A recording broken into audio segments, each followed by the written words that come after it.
Hello दोस्तों, स्वागत है आप सभी का आपके अपने चैनल स्टडी स्टाइल पर। देखिए दोस्तों, आज के इस वीडियो में हम लोग हरों का परिमेयकरण यानी कि रैशनलाइजेशन ऑफ डेनोमिनेटर्स ये सीखेंगे। भैया परिमेयकरण होता क्या है, हरों का परिमेयकरण क्या होता है। सबसे पहले आप ये समझिए, आप इन क्वेश्चंस को देखिए। अभी ये बिल्कुल सिंपल क्वेश्चन है, एकदम छोटे छोटे। इसके बाद थोड़े से बड़े क्वेश्चन और हम लेंगे और उसके बाद आज आपको ये पूरा अच्छे से हम सिखा देंगे हरों का परिमेयकरण करना। और अगर आपको इससे रिलेटेड कोई भी क्वेश्चन पूछना हुआ करे तो कमेंट बॉक्स में आप जरूर पूछिएगा, अगले वीडियो में आपको उसका उत्तर जरूर मिलेगा। ठीक है, अब यहाँ पर जरा आप देखिए, इसका ये हर है, अंश और हर दो होते हैं ना, बटे में लिखा है, तो ये एक भिन्न है। इसका जो हर है वो बताइए परिमेय है या अपरिमेय। मैं आपको बता चुका हूं पहले वीडियो में परिमेय और अपरिमेय वाले में कि जो ये रूट वाली होती है ना संख्या, ये अपरिमेय होती हैं। इसमें देखो 2√5 है, √5 अपरिमेय है और 2 का गुणा हो रहा है इसके साथ, यानी कि ये पूरा अपरिमेय है। √12 अपरिमेय है। तो जो ये अपरिमेय संख्या है ना, ये हर में है, यानी कि अभी यहाँ पर हर क्या है, अपरिमेय है। और हमें क्या करना है, हर का परिमेयकरण करना है, यानी कि यहाँ पर जो हर हैं वो अपरिमेय हैं, इररेशनल हैं, इनको हमें रैशनल बनाना है। इसी को हम कहते हैं हरों का परिमेयकरण यानी कि रैशनलाइजेशन करना। ठीक है, जैसे आप जब पैदा हुए थे तो आपका नाम रखा गया, तो वो क्या था, आपका नामकरण किया गया। तो ये अपरिमेय हर हैं, इनको हम परिमेय बना रहे हैं, तो क्या हो जाएगा, परिमेयकरण हो जाएगा। चलिए अब इसको सीखते हैं कि कैसे किया जाता है।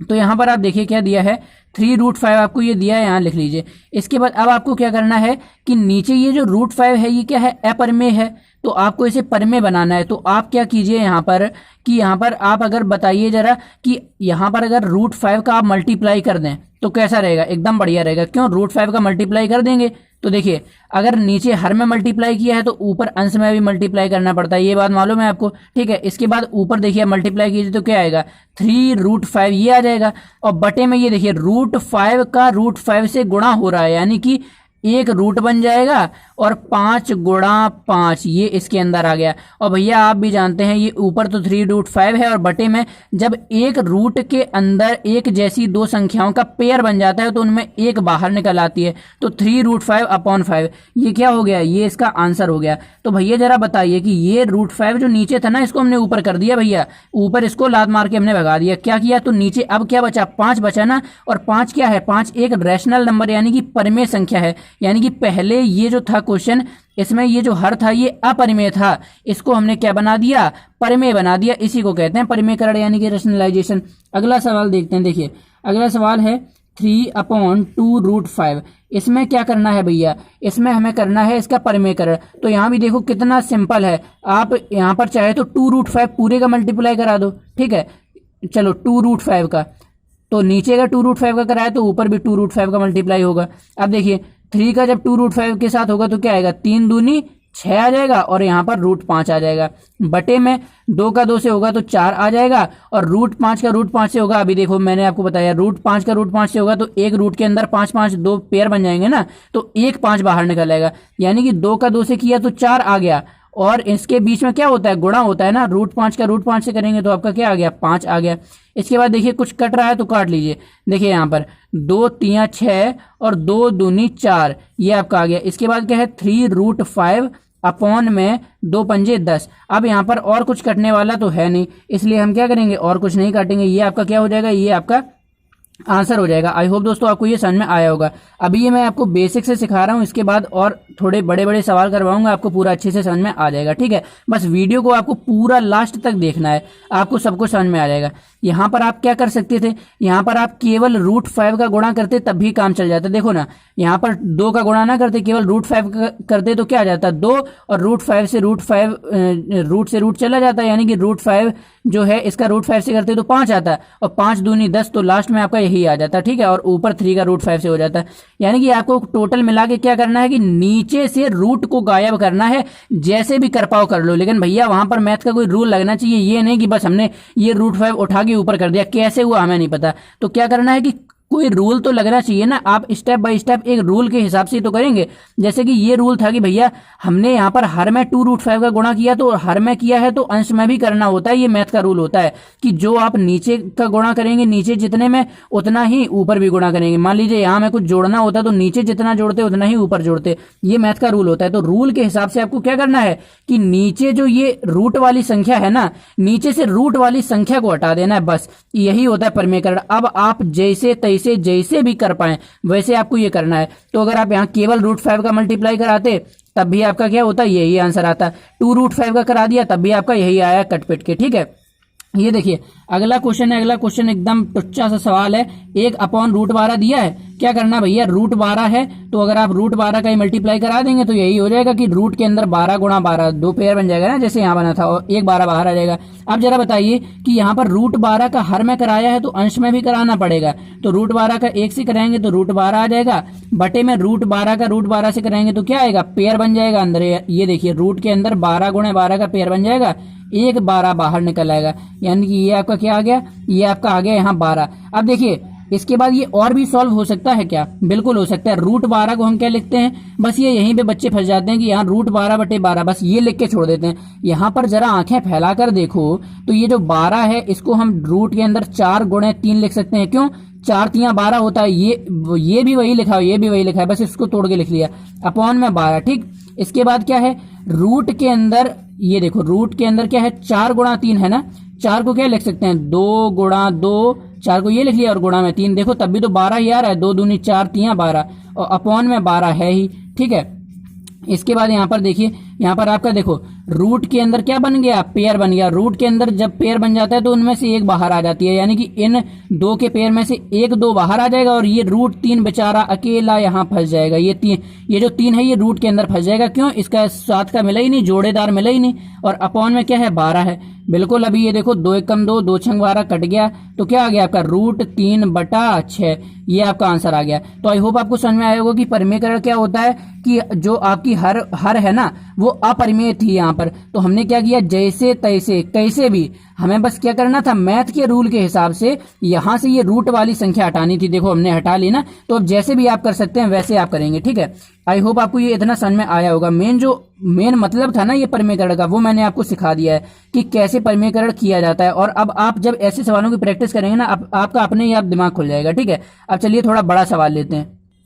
देखिए दोस्तों अगला क्वेश्चन आपका थोड़ा सा अलग है, यहाँ पर है √6 बटे √2 प्लस √3। अब इस तरह का सवाल आ जाता है भैया, बच्चे अर्जेंट एकदम पगला जाते हैं कि भैया ऐसा सवाल है, अब इसको कैसे करेंगे। अब देखो यार इसमें कुछ ज्यादा है नहीं, अब मैंने आपको एक मूल मंत्र इसका बताया क्या, कि यहाँ से हमें रूट हटाना है। सोचो सोचो सोचो जरा कि यहाँ से रूट कैसे हट सकता है। तो सबसे पहले तो एक बार लिख लेते हैं, √6 बटे √2 प्लस √3, ये लिख लिया।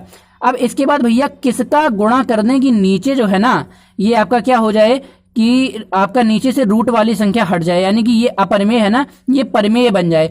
तो आप यहाँ पर क्या करेंगे, √2 माइनस √3 का गुणा कर देंगे। अभी आपको सब बताऊंगा ऐसा क्यों किया है, अब नीचे किया है तो ऊपर भी कर दो, √2 माइनस का √3, ठीक है। इतना समझ में आ गया क्यों किया है। अब देखो जरा यहाँ पर अगर ये a है ये b है, √2 को a मान लिया, √3 को b मान लिया, यानी कि ये भी a और ये भी तो b है।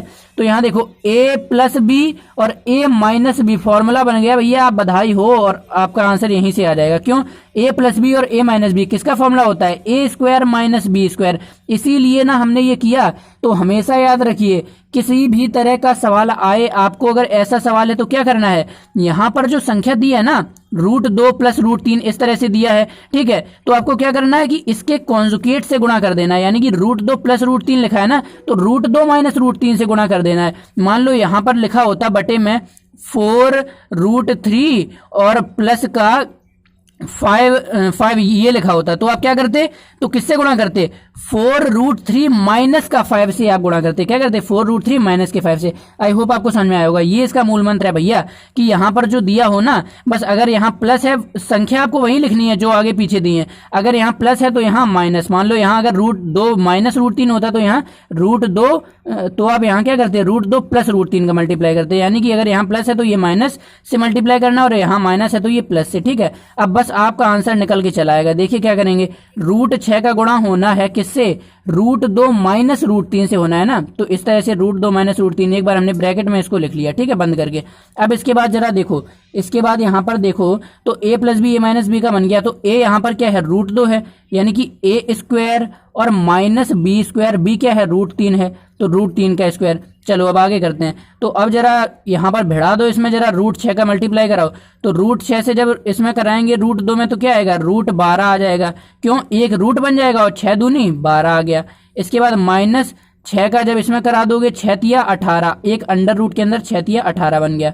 अपॉन में भैया, अपॉन में आपका क्या आ जाएगा, अंडर रूट 2 का स्क्वायर आपका क्या आ गया, 2 आ गया, माइनस अंडर रूट 3 का स्क्वायर आपका क्या आ गया, 3 आ गया। ठीक है, इसके बाद देखिए अब आपको क्या करना है कि अंडर रूट 12 और अंडर रूट 18 इससे छोटा भी कुछ हो सकता है क्या, बिल्कुल हो सकता है। आपने इतने सवाल लगा लिए, इतना आपका दिमाग खुल गया होगा भैया, कक्षा 10 में आ गए हो तो इतना तो पता होगा कि रूट 12 को हम क्या लिख सकते हैं, रूट 4 गुणा 3, अभी पहले भी बताया था, माइनस रूट 18 को क्या लिख सकते हैं, 9 गुणा 2, देखो ना वही तो लिखा है, रूट 18, 9 दूनी 18 वही आ जाएगा। अपॉन में 2 माइनस 3, अब प्लस माइनस माइनस होता है, 3 में से 2 जाएगा तो क्या आएगा 1, और चिन्ह किसका लगेगा, जिसका बड़ा होगा, जो संख्या बड़ी होगी। ठीक है, तो ये आपका माइनस का 1 आ गया। ठीक, इसके बाद अब क्या है भैया, अंडर रूट 4 गुणा 3 है ना, तो अंडर रूट 4 और अंडर रूट गुणा 3 यही तो लिखा है। तो ये देखो भैया, इसको अलग करके एक बार लिख लेते हैं, अंडर रूट 4 गुणा अंडर रूट 3 यही ना लिखा है, क्यों, जब इसमें जब करते हैं इसका गुणा तो एक अंडर रूट बन जाता है और 4 गुणा 3 यहाँ हो जाता है। ठीक है, इसके बाद माइनस यहाँ भी यही लिखा है, अंडर रूट 9 गुणा अंडर रूट 2 यही तो लिखा है, क्यों, जब इसका मल्टीप्लाई करेंगे एक अंडर रूट बन जाएगा और 9 गुणा 2 आपका क्या आ जाएगा, 18 आ जाएगा। ठीक है, इसके बाद आप यहाँ से डायरेक्ट आप लिख सकते हैं, लेकिन मैंने आपको बिल्कुल अच्छे से बता दे रहा हूँ। ठीक है, -1 नीचे है आपका। ठीक, इसके बाद जरा देखो, अंडर रूट 4 भैया 4 का वर्गमूल होता है 2 और रूट 3 गुणे में है तो यहाँ इस तरह से लिख दिया, माइनस अंडर रूट 9, 9 का वर्गमूल 3 और यहाँ पर रूट 2 और अपॉन में क्या है भैया, अपॉन में है -1। अब ये -1 अपॉन में है तो कभी भी आपको पता है कि माइनस नीचे नहीं रखा जाता है, माइनस क्या होगा, ऊपर चला जाएगा, ऊपर जाएगा, यानी कि माइनस और 2 रूट 3 माइनस का 3 रूट 2, ये तो आपका पहले से लिखा था, और माइनस क्या हुआ इसमें ऊपर चला गया, यानी कि ऊपर पूरे में माइनस से मल्टीप्लाई हो जाएगा। ठीक है, और अपॉन में आपका 1 बचा, तो भैया अपॉन में 1 लिखो या ना लिखो बात तो वही है। ठीक है, तो अब ये आपका क्या आ जाएगा, माइनस का जब अंदर बढ़ा दो ब्रैकेट खोल के तो माइनस का 2 रूट 3 और ये माइनस माइनस प्लस का 3 रूट 2 और इसके बाद थोड़ा अच्छे से इसको लिख लो, प्लस वाली आगे लिख लो संख्या, तो 3 रूट 2 और माइनस का 2 रूट 3 इस तरह से आपका आ जाएगा। ठीक है, कई सारे स्टेप मैंने इसमें एक्स्ट्रा किए हैं, जैसे कि ये है अंडर रूट 4 गुणा अंडर रूट 3, आपको समझाने के लिए किया है। आप डायरेक्ट यहाँ से देख सकते हैं ना, अंडर रूट 4 गुणा 3 लिखा है तो 4 अंडर रूट 4 का आपका 2 आ जाएगा और ये रूट 3 का रूट 3 आप इस तरह से डायरेक्ट लिख सकते हैं। ठीक है, मैंने आपको एक एक स्टेप अच्छे से इसमें समझा दिया है और आई होप दोस्तों आपको ये समझ में आ गया होगा कि हरों का परिमेयकरण कैसे किया जाता है। तो दोस्तों अगर आपको ये वीडियो समझ में आ गया है, अच्छा लगा तो वीडियो को एक लाइक कीजिएगा, अपने दोस्तों में इसको जरूर शेयर कीजिएगा, क्योंकि अगर आपको ये अच्छे से समझ में आ गया है ना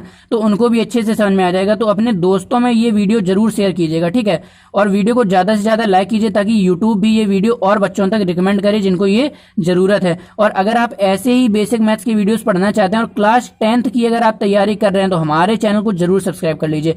मिलते हैं आपसे अगले वीडियो में, धन्यवाद।